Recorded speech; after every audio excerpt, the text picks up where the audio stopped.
we're on. Oh, hi guys. Hello. Hi. Can you hear us? We can hear you. Yeah. Awesome. Great. Welcome everyone to our global conference. It's really exciting to see you all there.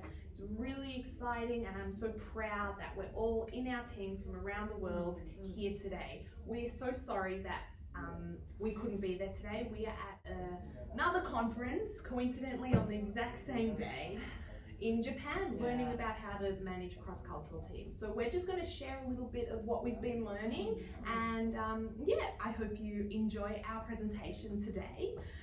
So guys, my name's Romy. If you didn't know, I'm from the Australian team, the manager of the Australian team.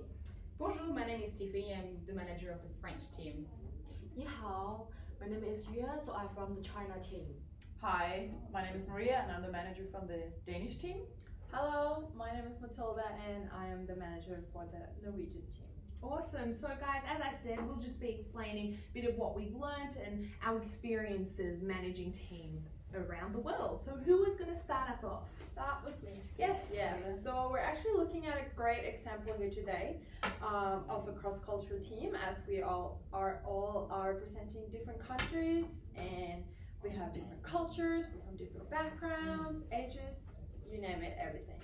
So some strengths of global teams can be the international diversity that actually you guys bringing into the teams, as well as different work experience you got, and you're also different or contribute with different perspectives on the organizational challenges.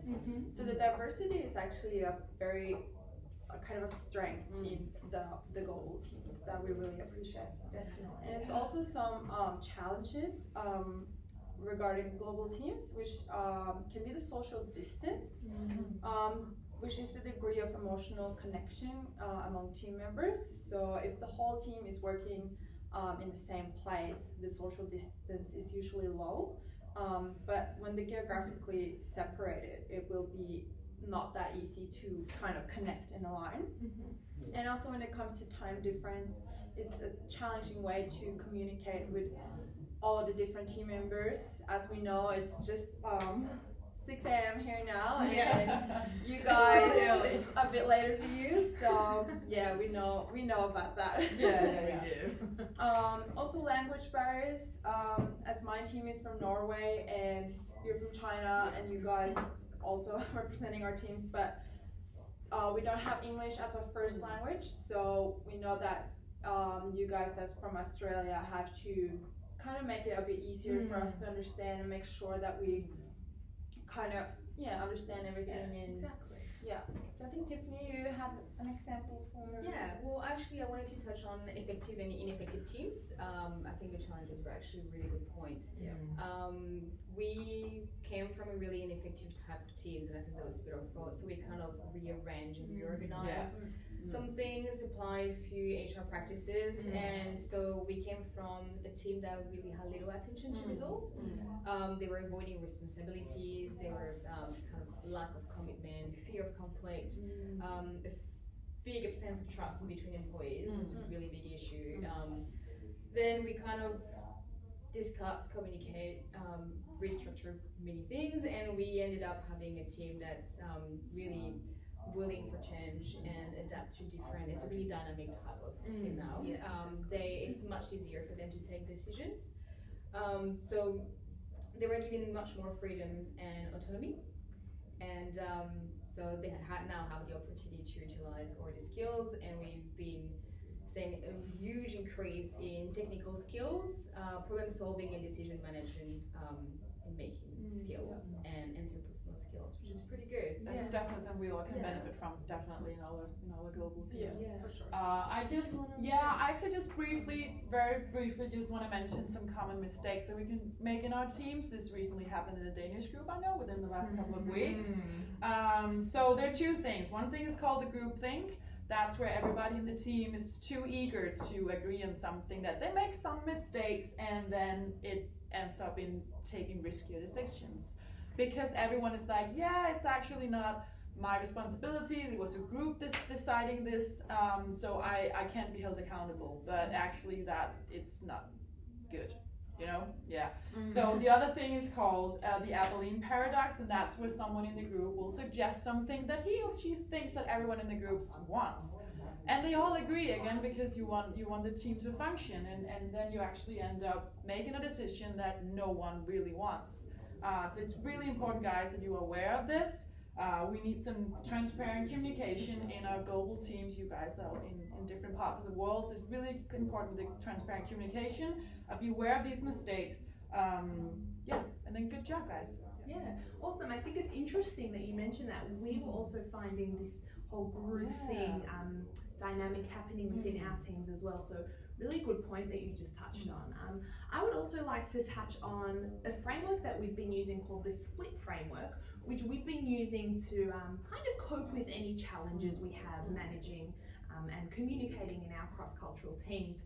So the first letter is S, and which stands for structure. So we make a conscious effort to ensure that there's a power balance between all the different teams. Being the flagship team where it all started in Australia, we make a big conscious effort to make sure that there is that power balance, and Australia is not put here compared to the other teams. It's definitely something we can sense in the groups. Yeah, great.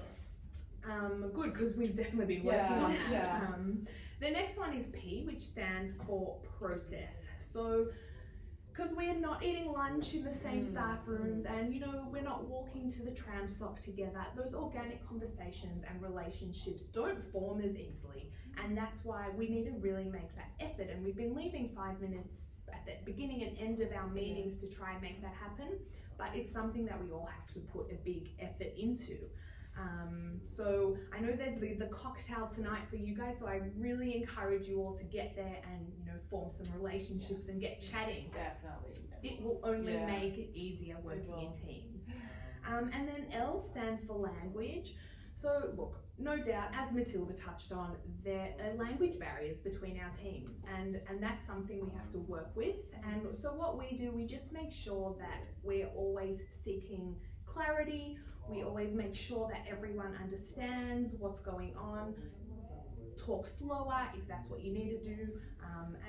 So just having that open kinds of, I don't understand what's going on, can you please explain that? That's really important in our teams. And you were going to touch on the last two letters. Yeah, awesome. So I will follow up for the I and the T. So the I means the identity and mismatch of the perceptions. Identity is about understanding the culture and the regional norms. So how do we understand the quality and where they come from in the conversation? So we recognize that we are all different and seeing things differently based on our experiences. The culture and the expertise being different doesn't mean that one is wrong.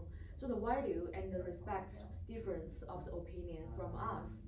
We continue to learn from each other on issues such as diversity and cultural practice. The global team work best when members know where they colleagues are from. However, the deciphering a person's identity and the finding ways to relate it to it is from easy, especially in a group team. So the last one is the T means the technology and the connection challenge. Like now, we are seeing a different country. It's really hard to meeting and communicate. So we are using a variety of the tool for participation and communication as we communicate with each other. The use of those tools evolves. We use Skype for the business online meeting and chat, different from other countries' online communication methods. The WeChat is used our phone group meeting and conversation in China because many foreign online communication methods, such as Facebook, are blocked. And not allowed to be used in China or the WhatsApp.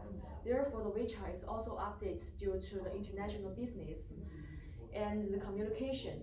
And the international version is able to facilitate to use of the foreign colleague to facilitate business communication in China with China.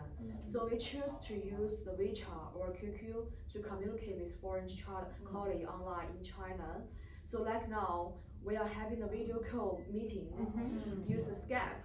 So the technology is changing our lives really now. Exactly. It makes it so much easier. Yeah, it does. And we've all downloaded the WeChat, and I know you guys have as well, and I've heard really great feedback. So that's Awesome. Yeah. All right, so that kind of brings us to an end. I know you guys have a lunch that you need to get to, so I thank you for your attention again. I'm so proud to see you all there, and I hope you enjoy the rest of the conference. All right, Bye guys. now. Bye.